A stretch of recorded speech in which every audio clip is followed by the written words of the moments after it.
This guy has developed his own path in the running community, literally, from running collegiately at Boston College to starting his own company that includes social media content, podcasts, and camps to creating his own app that rivals Strava called Trackster. This is Emmett Scully, who I am a personal friend of and got to meet out in Boulder, Colorado. And so, yeah, Emmett, I appreciate your time and hopping on the podcast and being a part of this.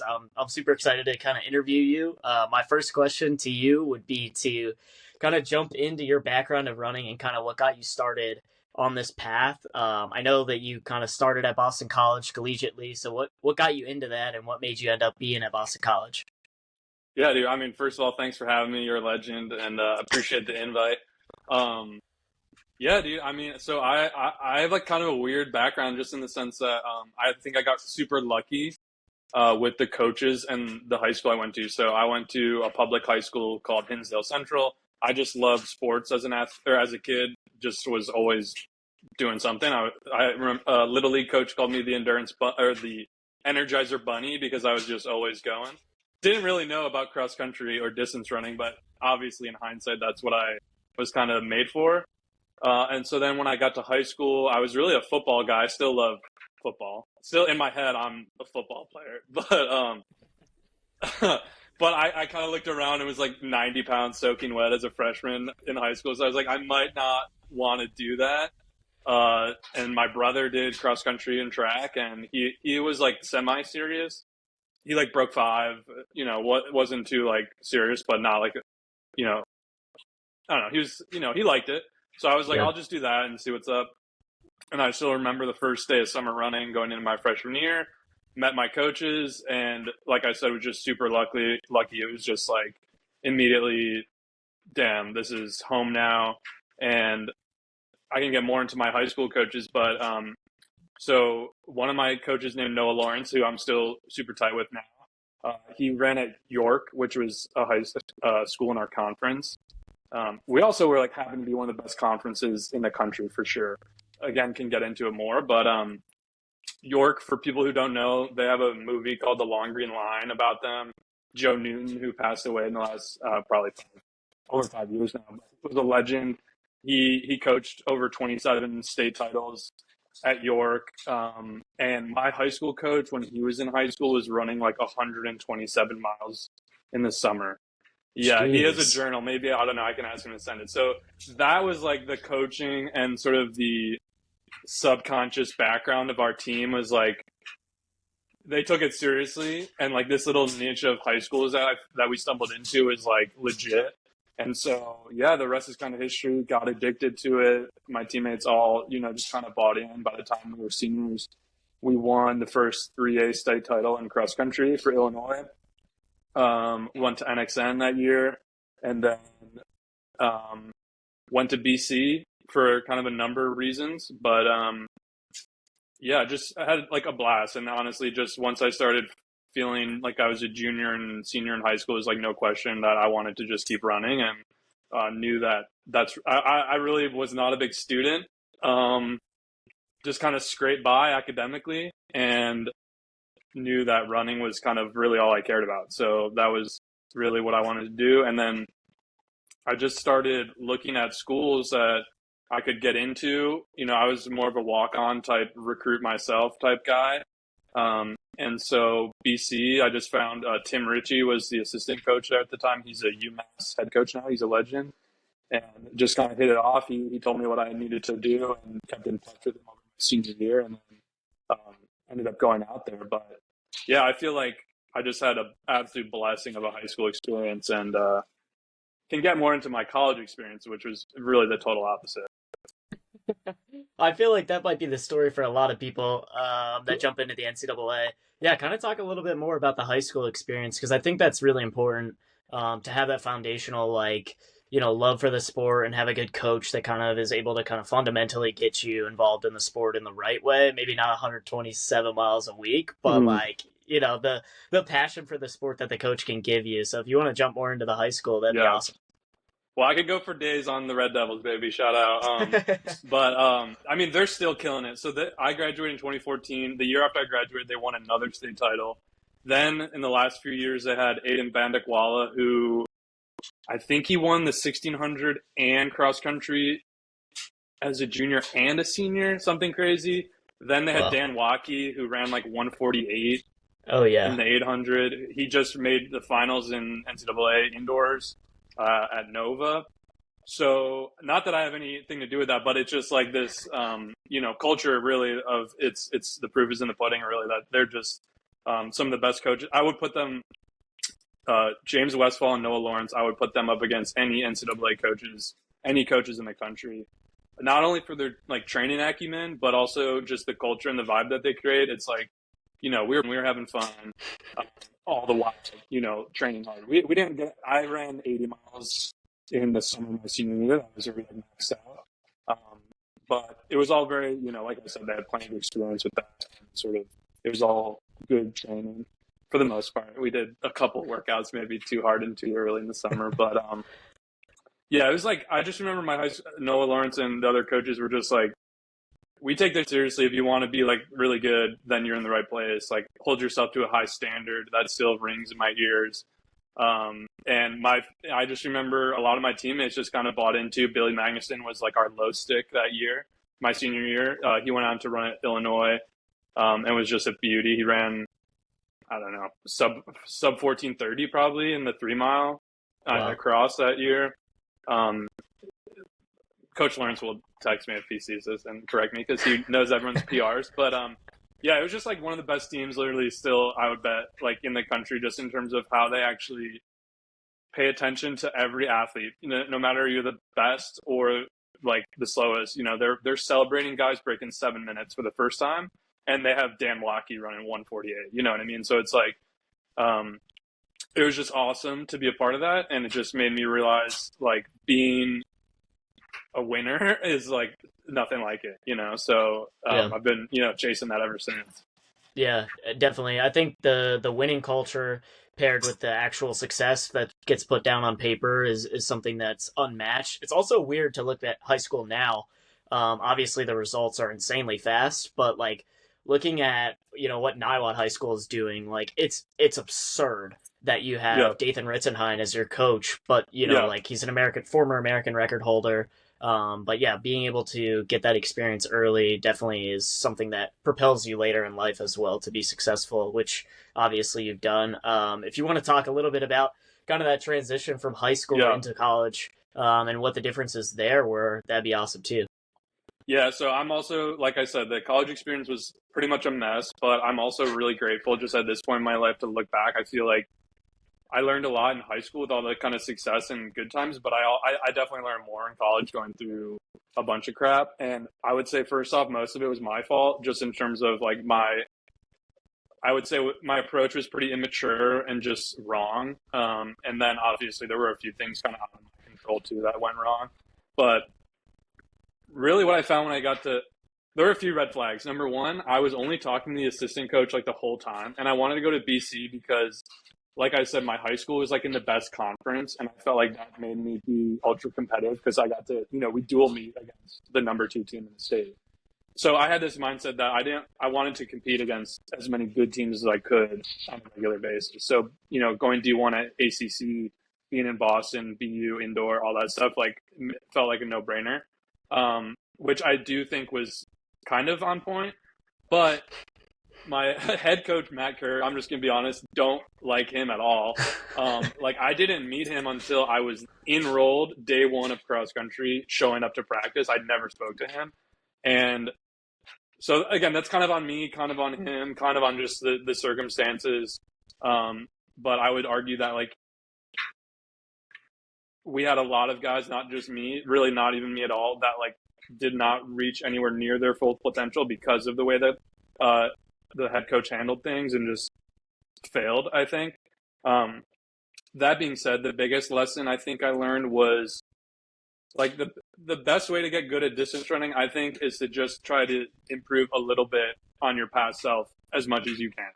And for me, I felt like I wanted to be great and so great so quickly that I was like, I need to have some epic breakthrough, like show all these haters that I'm not like just a walk on, like like, you know what I mean? Like I could Yeah. transfer, make NCAAs. And like A, unrealistic, and B, just like a terrible way to approach distance running. It's almost the more conservative you are, the more of a chance you have at a big breakthrough. Um, so that was like a real big mistake, and it just kept blowing up in my face. And then I just like partied too hard and just kind of felt disgruntled among like my teammates. We all just felt like, what's the point?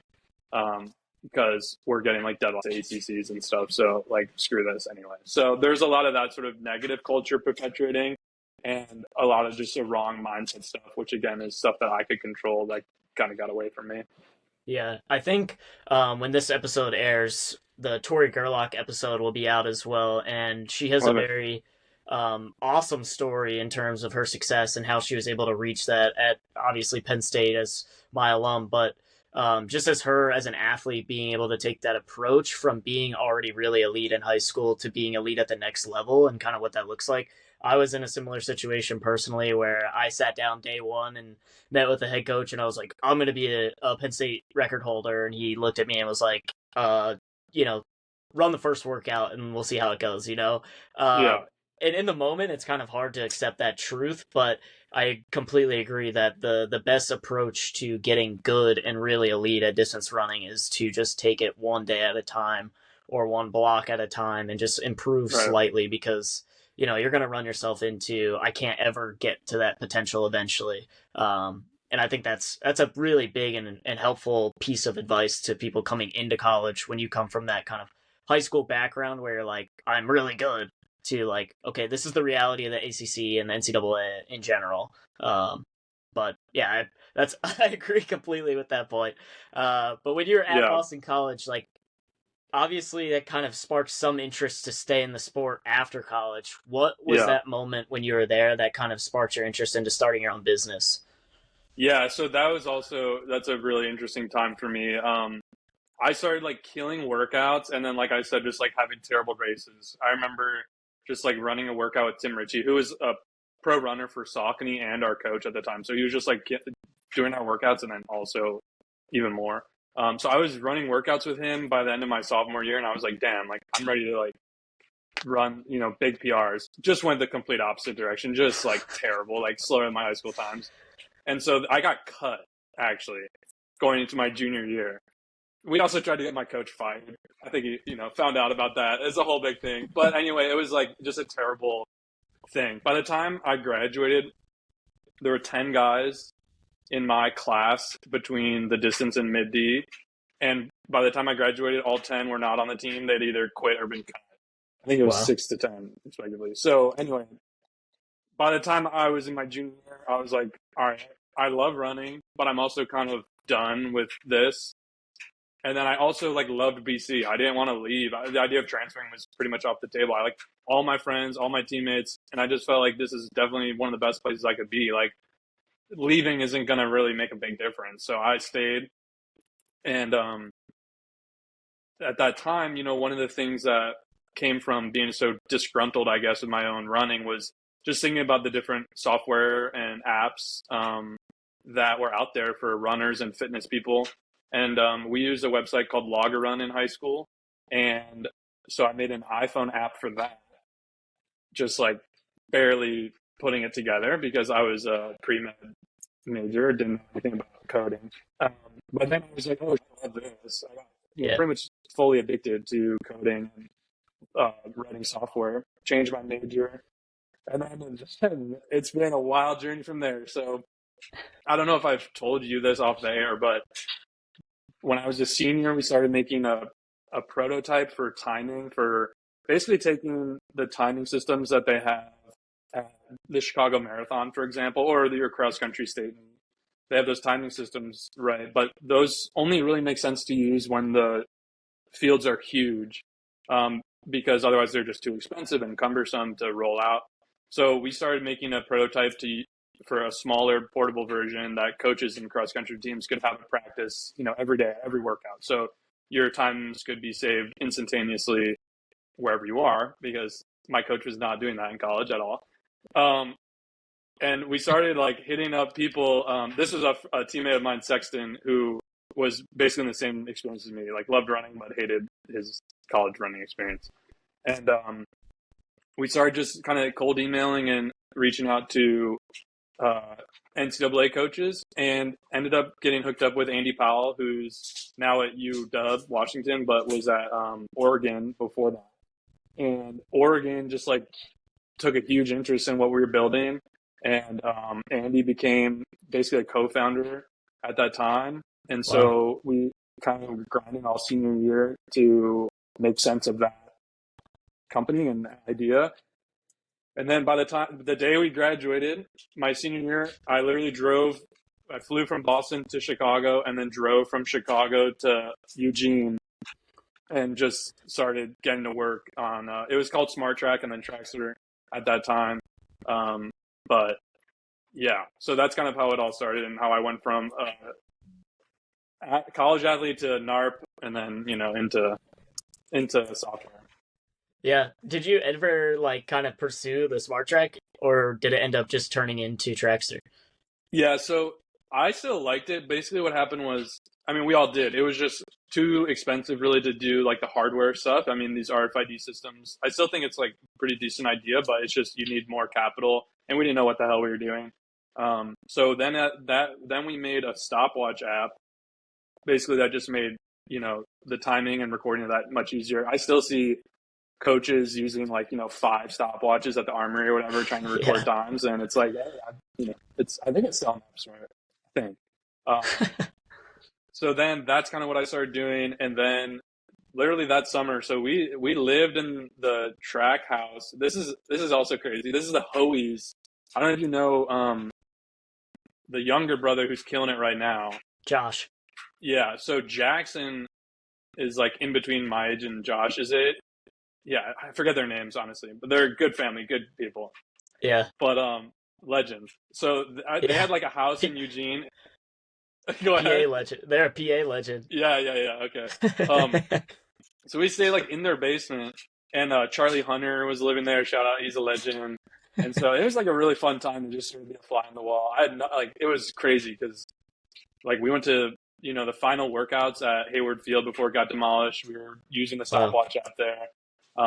And then I remember Andy, that he was assistant coach at Oregon, was like, "Hey, are you at the house?" Like, yeah, he came over and he's like, "Dude, so Marisa, his wife, and I just got offered the head coaching and basically the full program at Washington, and we're going to take it. And nobody knows, but if you guys want to, you came out to Oregon for us, basically. If you want to come up to Seattle with us, then you're welcome to do that." So that's what we did. Basically said yes, sight unseen, and then moved up with the Pals to Seattle. And again, this was so. Then with the app, all the while, we're basically figuring out like, okay, so the timing system is kind of not it. The stopwatch app is cool, but it's also like, what's the biggest market? There, like I don't know, 100 coaches using it. Yeah. Like, are we going to make a big business from that? So we just kind of didn't know what we were building at that point. But it was a really, really fun and incredible experience looking back. Like I literally lived with them in Seattle and their family. And now, dude, Owen is like one of the best runners in the country. And when I knew the Pals, Owen was like a little kid. He was not at all. So it's just wild to see how time flies and things have changed. That's an insane story. I never knew that. That's so cool. Yeah. I mean, shout out to Pals. We're like, it was wild. I mean, it quickly became apparent that like it kind of sounded better on paper to have like all of us living together and working together than it actually worked out. So it kind of fell apart. Like within probably like 9 months, they were basically like, "This isn't working," and so I left and went back to Boston. But yeah, definitely really cherish those memories, and it was just a wild time. Like hanging out with Ed Chesrick, Centrowitz, got tight with Parker Stinson at that time. Just a wild ride, really, of rubbing shoulders with some of the best in the running world. Yeah, that's awesome. And then how did that transition into kind of starting Trackster? Yeah, so at that time, I think it was called Trackster. And essentially what I realized was like, all right, this should just be the best free training app ever. Like, let's just do that. And so that's kind of what I started working on. And then COVID hit, and then all this other stuff kind of happened, just life kind of in general. But all the while snowballing into what it is today, which is really the all-in-one training app, I would say, for runners, but of all, fit people. The slogan is more fitness, more fun, no fees, baby.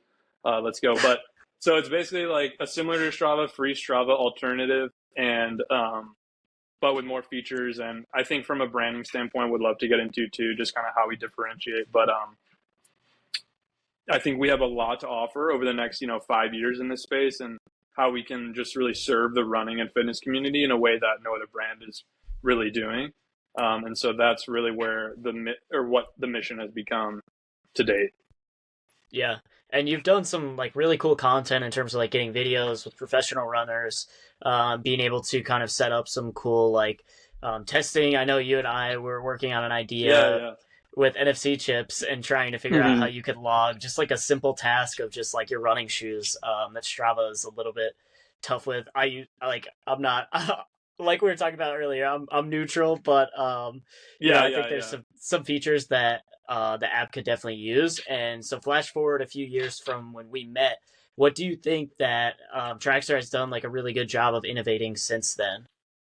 Yeah, I think just moving quick on trying new things is definitely what I value a lot. We have a feature called Turbo, which is basically like an AI run coach built in. So we also have training plans and online coaching built into Trackster. So that's one of the ways we're different than Strava. It's kind of like a Final Surge and Strava squished into one app, so you don't have to switch around, and it's all for free. So online coaches can do all their coaching on Trackster, and then there's also all the social media and the route records, what we call segments, and contests and all that stuff on Trackster. So I think one of our main things is just trying to add stuff really quick. Des Linden is a friend and a supporter of the app, and she suggested this feature called Ghost Mode, which is basically like a privacy setting for GPS where you can see the outline of your path, but with no map actually attached to it. So you can't really see any, granular location data. You can just see the general shape of your training. So we did that. I launched that in like 48 hours from when she suggested it. Wow. And so, it pisses me off kind of when Strava does stuff like they make a big deal out of dark mode and they took like a year to do it, or more. I guess like, you guys have like millions of dollars in funding and it takes you so long. But I think just trying new things and experimenting is something I really value. Yeah, I think, dark mode was like a weird sort of, I didn't get I'm not a dark mode user. Is that like a weird thing? I'm not like I don't think it's weird. I think it's more just like, that's not like a feature. That's just like a basic component of a modern mobile app now. Like, it's also just, I don't know. Let me bite my tongue in case you have more questions. So, my next question was about Strava. Obviously, they are a massive platform and have become very popular in terms of social media. They've done a good job of marketing themselves sort of as like a meme kind of, no context has taken over and added to the Strava base, I guess you would call it. But what is interesting about Trackster is like it's really the only app that is trying to rival them in the way that it tracks data and you're able to log data and set coaching and do things like that. But how do you feel about the competition going after Strava, and how do you deal with them being so large? Obviously, they're not benefiting from the economy of scale, but how do you kind of deal with that?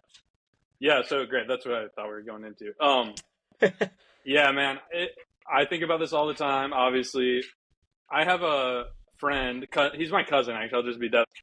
Who recently posted his Strava on his Instagram. And then like the very next story is like him complaining about Elon Musk in like Silicon Valley.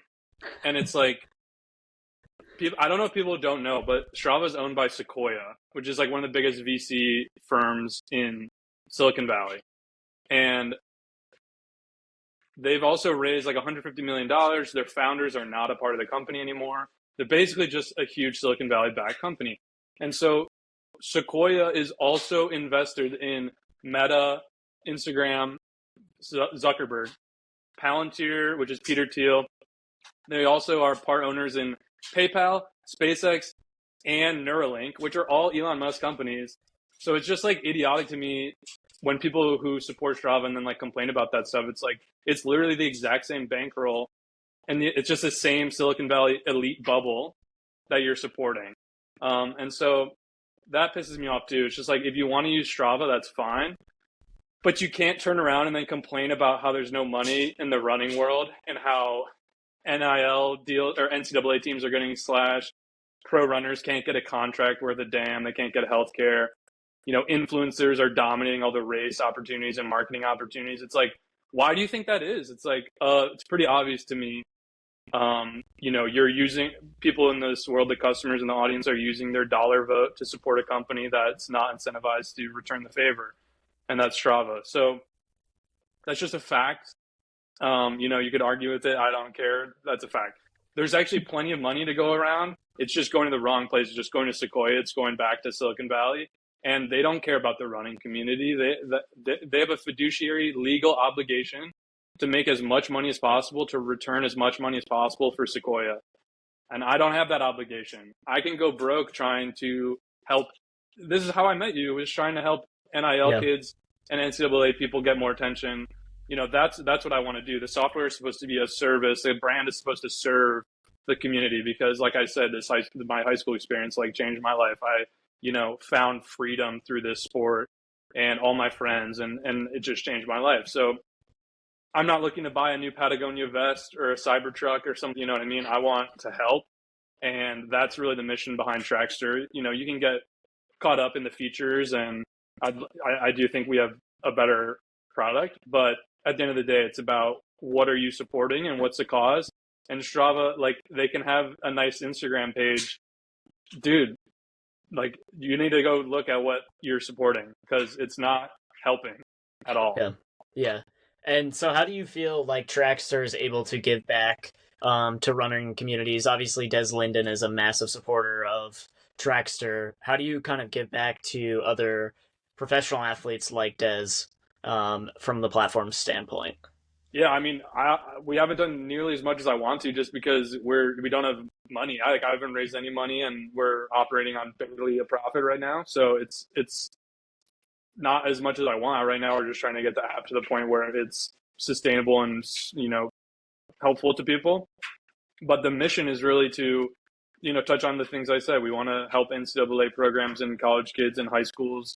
We want to help underprivileged communities get access to trails and sporting goods, and we want to, like I said, we don't want to profit. We want to give back, and that's really the end goal of the app, is to use it as a way to fund projects that actually make a difference. The summer camp, which we're going to announce is not happening this year, is an example of kind of those experiments that I want to run, and it's a way to give back to high school kids, was having this training experience. And so that's just an example of the stuff I want to try. It's not all going to work, but damn, I want to try more. I don't even think they're trying. That's what frustrates me. It's like, if Strava was doing stuff and failing, I would be the first one to defend them and say, hey, at least they tried. It's like, where are they trying? Like I said, they launched DMs and dark mode, and they opened an office in San Francisco and had the mayor out and post on their social media. It's like, okay, sick. How's that helping anything in the running community?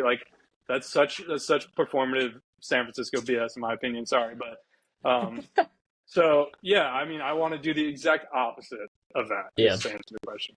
Yeah. Rather than a mayor, potentially somebody like Des Linden come out and be a supporter.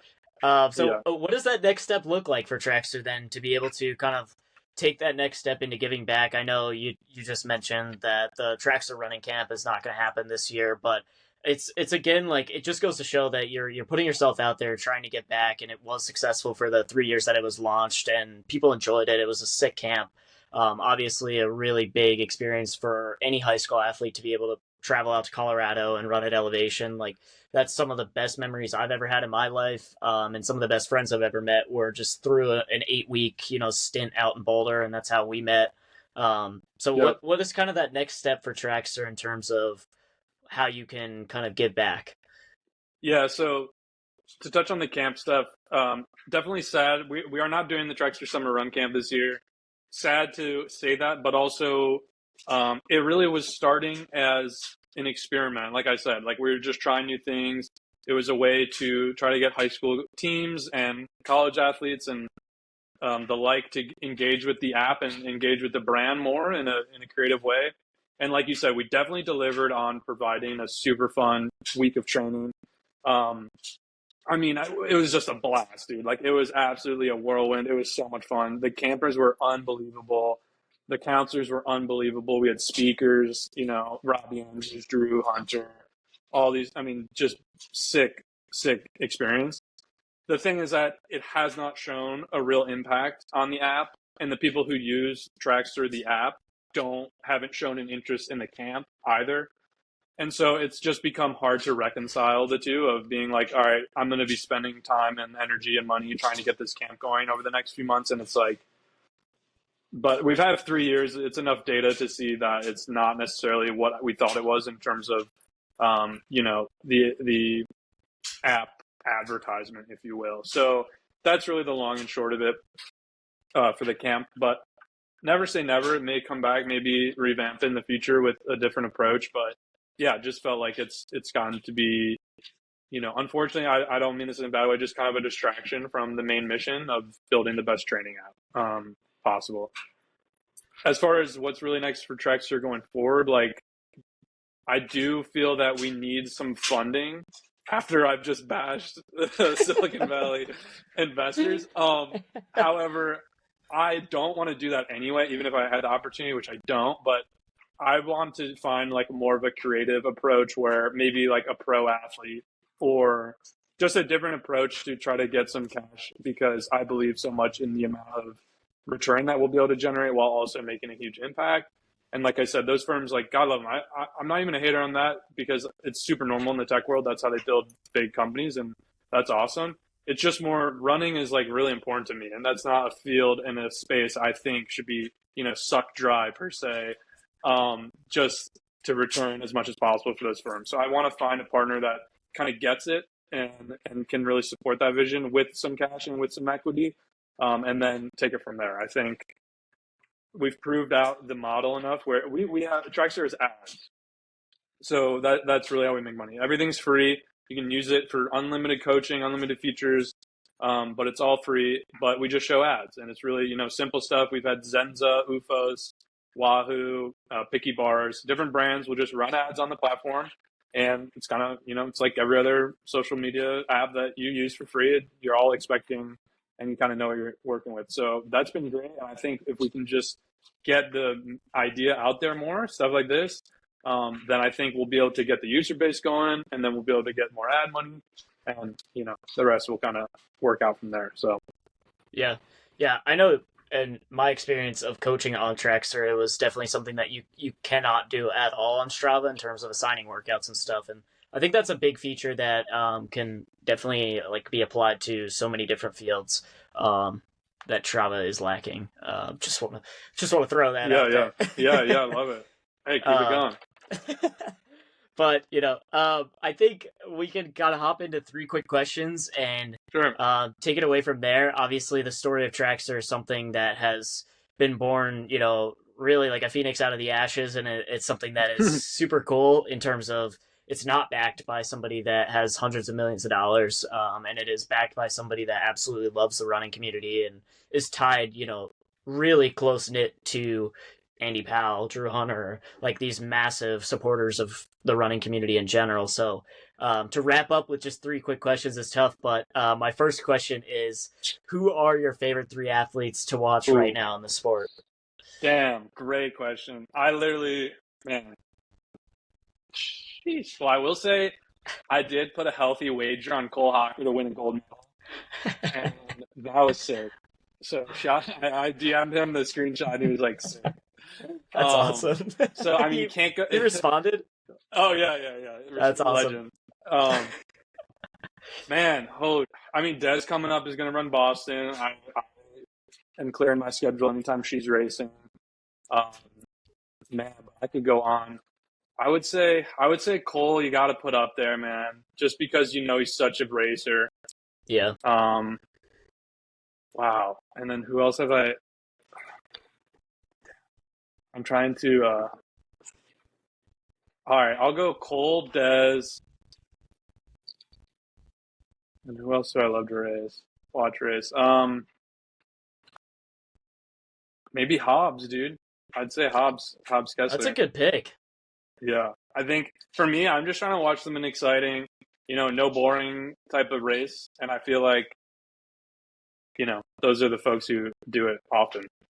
Yeah, they're all fires to watch and competitive people, and it's awesome to watch. We're How kind about of you? What are you thinking?